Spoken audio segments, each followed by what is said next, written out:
everybody, what's going on? Eric here with Switch Adapted Toys, and today I'm going to be showing you how to adapt the Fisher-Price See 'n Say. This has been a really popular toy. We've had a lot of requests for us to adapt it.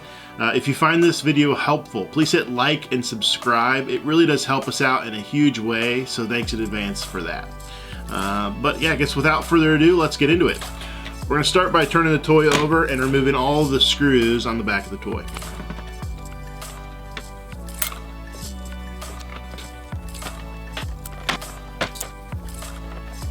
Alright, so inside here you can see there's a bunch of components, but we're trying to get to this circuit board right here. So we need to remove this white piece so that we can get to that circuit board. So we'll remove the screw in this white piece and then the two screws that hold the circuit board down.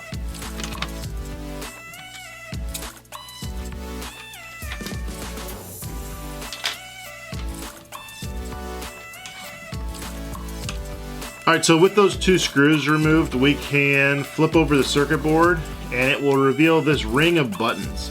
Now how this toy works is that when you pull the arm, it spins around and it spins the arrow around, and whatever the arrow is pointing to, it'll press the button that corresponds to that animal on the circuit board. So what kind of stinks about this toy is that if you were to adapt everything, you would need so many headphone jacks, and it's just not really feasible. So what I think gives us the most bang for the buck is that if we adapt the button that corresponds to the music note. That way it'll play a song, it selects an animal kind of at random, and it has some animal sounds. So I think that's going to be a lot better than trying to adapt just a specific animal that just maybe says, you know, bear, and makes a bear sound.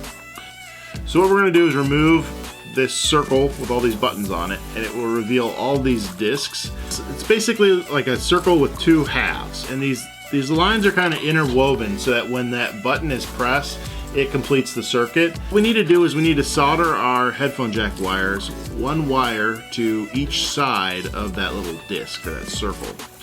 The important thing here is that we don't get any solder that crosses over from one half of the disc to the other. Otherwise the toy is just going to constantly go off. So these can be a little tricky to solder to.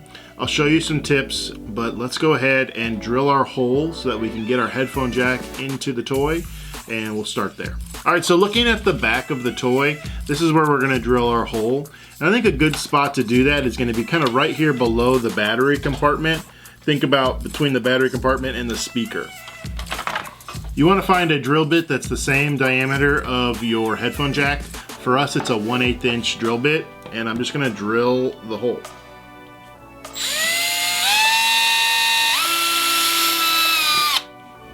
Alright, so now it's time to prep our headphone jack. We generally get these as a splitter. So think one male end, two female end. Think like sharing your headphones with somebody. We do it that way because you get two wires out of that. We basically just snip off the male end and then you get two of these. So there's a couple things that we need to do to this to get it ready before we put it into the toy.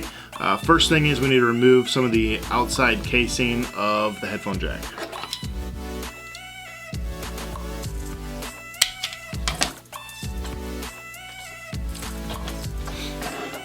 Alright, so I removed the outside casing of the headphone jack, and you can see that there are three wires inside. For ours, there's a white wire, a red wire, and a bunch of bare wires. And now your wires might be completely different colors.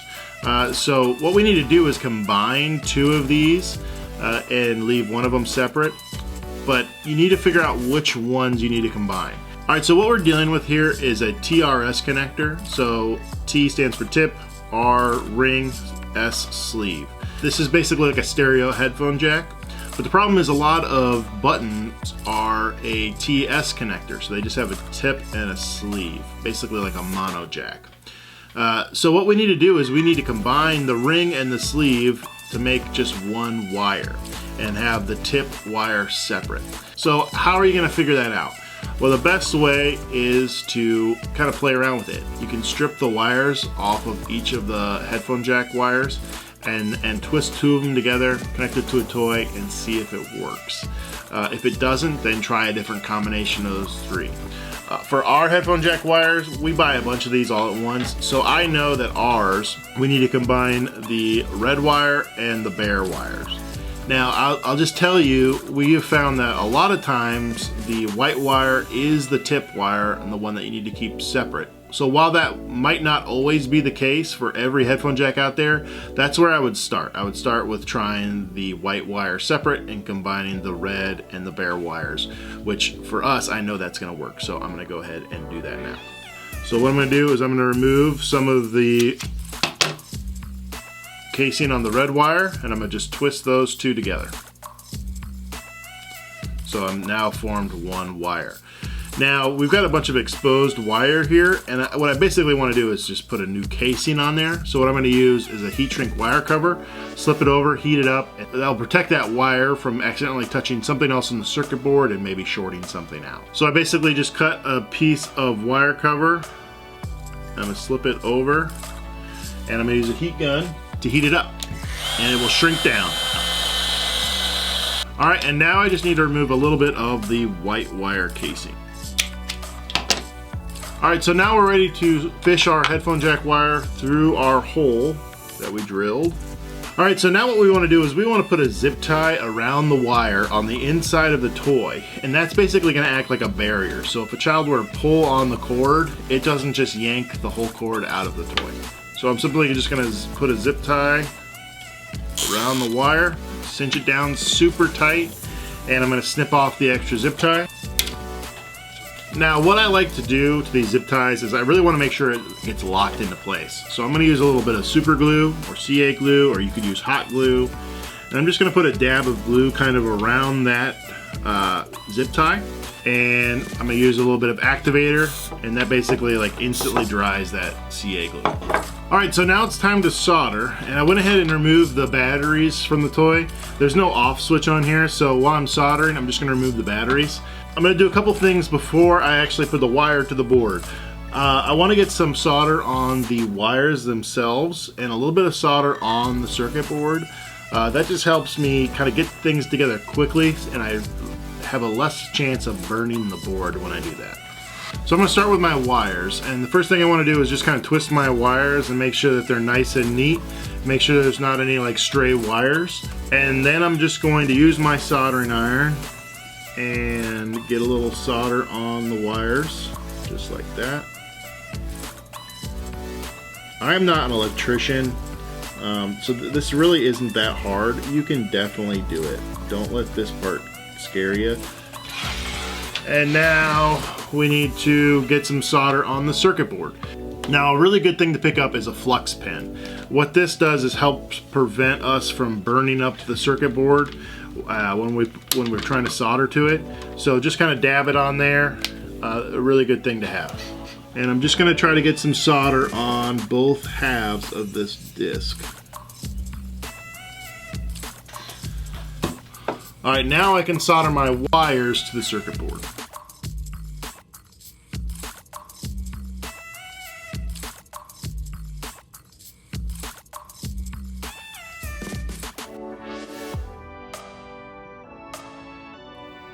Alright, so I've got everything soldered, but I want to test it before I move on. So I'm going to put the batteries back in, I'm going to plug in a button, and just make sure that it works before we go on. There we go. Alright, so now that we got everything soldered, we want to protect it. This is generally a pretty weak connection, so we want to prevent it from moving or becoming dislodged or anything like that. So we can do that two ways. First thing we're going to do is we're going to modify this ring and basically cut out the little button that would normally make contact with that disc. So if you look at your ring, there's a little notch in it. That notch goes down here in the bottom of the circuit board, and so we want to remove the one to the right of that notch. I don't want to cut the whole ring, I basically just want to cut that button out. So I'm just using some snips. Alright, just like that. So the next thing we can do is we can use some hot glue, and we're going to put some hot glue kind of over that whole disc just to lock everything in place. Now what's important is that we don't make contact with the tip of our hot glue gun to our solder because it could reheat it and it could become disconnected. So just put a big old glob of glue all over that disc. And again, that's just going to help kind of lock everything in place. All right, so now we basically want to just put everything back together. So we're going to put that ring back on, and you can kind of just pull the little tabs through the holes. All right, so now we can put the circuit board back on. This is going to be a little challenging now that I've got this headphone jack wire attached, but we'll get it done. It may not fit totally snug down there because of those wires, but as long as you get some screws to hold it in place, it should be fine. And the circuit board screws were a little shorter than the rest, so just make sure that you're putting the right screws back into place. All right, and then we can replace this white piece, and I'm sorry, it's kind of hard for me to show you with this wire being attached to this back plate, but there's just the one screw that holds it down. And then we can put the back plate on. You just want to make sure that you're not going to be pinching any wires. And then screw it all back together. And then lastly, I'm going to replace the battery compartment. All right, so that's basically it. Let's give our button one last press and just make sure that everything still works. There we go. Look, there's a bear. All right, so that's it. If you like this video, hit like and subscribe. It really does help us out in a big way, and we're posting new videos all the time, so check back for all our latest videos. If you want to find out more about Switch Adapted Toys, you can do so on our website at www.switchtoys.org. There we've got a ton of resources for adapting toys. We've got more videos, we've got written manuals, we even have files for you to 3D print your own Switch button, and all those resources are completely free. So check that out. I'll put a link in the description below. We also have an Etsy shop where we sell some pre-adapted toys that you can pick up. All the proceeds there go to help support what we're doing here. So I'll put a link to the description to that Etsy shop below. And if you've got a group or an organization and you want to adapt toys kind of on a bigger scale for kids in your community, you could form what's called a Switch chapter, where we basically help guide you through that process and so that you can serve your community that way. And if you want to find out more about that, you can do so on our website, again, www.switchtoys.org. I think that's pretty much it. I'm Eric with Switch Adapted Toys, and until next time, I'll see you. Switch Adapted Toys, making play possible.